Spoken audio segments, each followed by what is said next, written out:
It was very tiring. I don't envy the athletes that have to travel around. Because I mean, we're just journalists, right? So we're not the ones that are actually going out and playing. But even so, like doing the long drives and then lugging all your stuff around and trying to get organized and going there and stuff, it's very, very tiring. So especially when you're an athlete and you have to get up early. You gotta spend all these hours on a bus, and then you gotta play, and then you don't even sleep in your own bed. So you don't really sleep very well when it's not your own bed, and I just don't envy them. It's very exhausting, and I commend them for playing as well as they did when they're tired.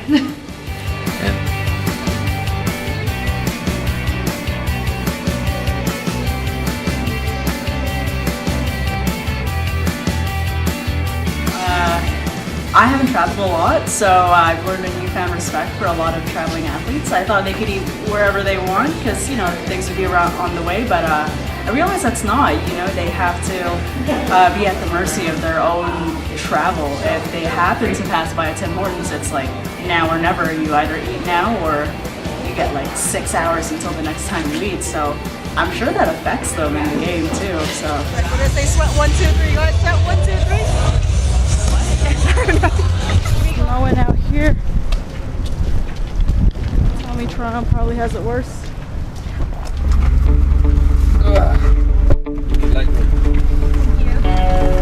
This whole thing is recorded.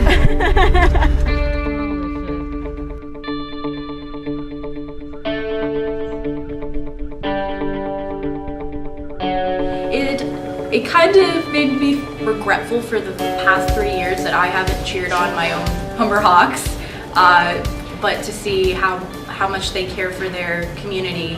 It just seems like the Sudbury community is just really close-knit, and it really makes you want to be a part of it. Just when a team is about to serve, they like to chirp volleyball players, but there's only a certain time to do it, and that's right before the serve. So before everybody touches the ball for the serve, they would yell spinner, or Laura, what was the other one?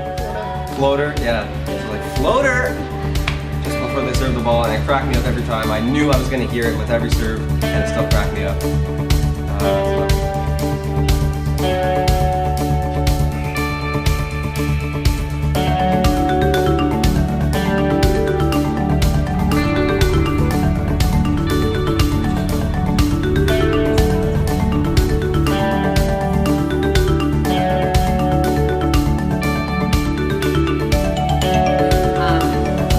I wouldn't have been able to write this story if I didn't go on the trip, because the whole idea of what a traveling athlete has to go through,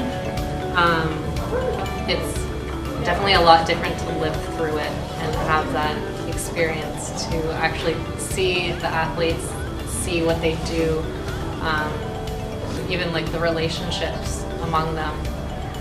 For the men's team, they came out to the women's final game at Fanshawe, and they all stood up and had Cambrian across their chests, just take off their shirts, and they're standing in the bleachers with Cambrian spelled out across them, which is really cool because you can definitely see that they spend every weekend together, and they all have a good relationship, and it looks like they have a lot of fun.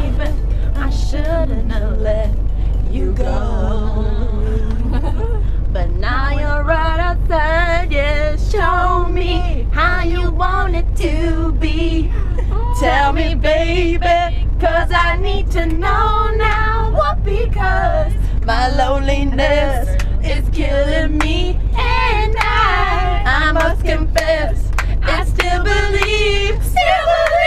when I'm not with you. I definitely would not have been able to write the story without seeing what it's like, and even having to go through that snowstorm, which is really frustrating and exhausting, but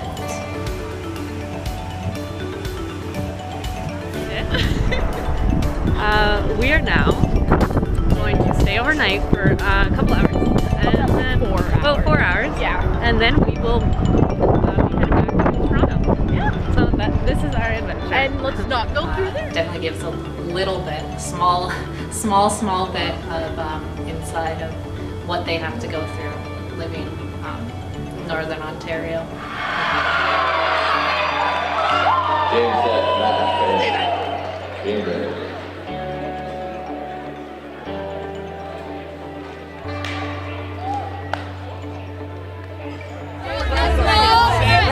Pass it up. Sheila, 3, 2, 3.